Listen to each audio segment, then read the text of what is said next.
Psalm chapter 1, verses 1 through 6. Here's an overview of Psalms. This book, of course, is the hymnal of the Bible. The word psalm comes from a Greek word that means a poem sung to musical accompaniment.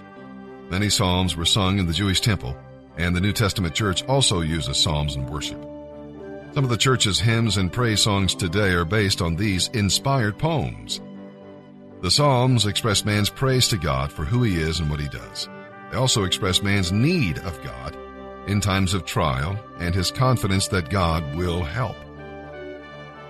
You'll find in the Psalms a full range of human emotions, from ecstatic joy to despair and contrition. You will also find a revelation of God that brings comfort and encouragement when you trust Him. Here in Psalm chapter 1, which we'll be reading in just a moment, we'll read about blessing. God enjoys blessing your life, but you must be blessable. That means having discernment, avoiding the steps that lead to sin, considering sin, that is walking, contemplating sin, standing, being comfortable in sin, sitting. Watch that first step. Blessing involves delight. The Word guides your walk and rejoices your heart. Meditation is to your inner person what digestion is to your body. You make the Word a part of your life and you grow.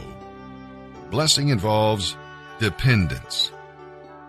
Your spiritual roots go deep into the resources of God's grace, and you bear fruit because His life is at work in you.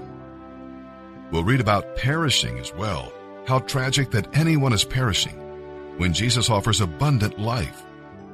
Contrast tree and chaff if you want to see the difference between the godly and the ungodly.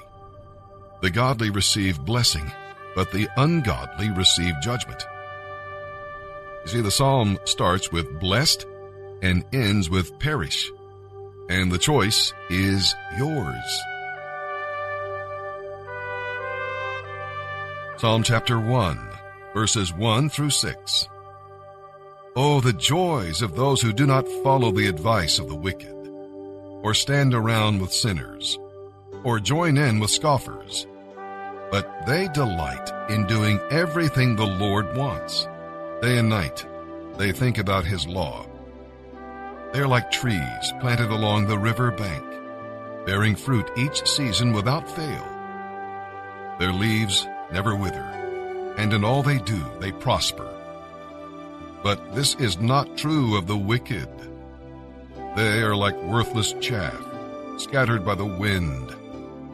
They will be condemned at the time of judgment. Sinners will have no place among the godly.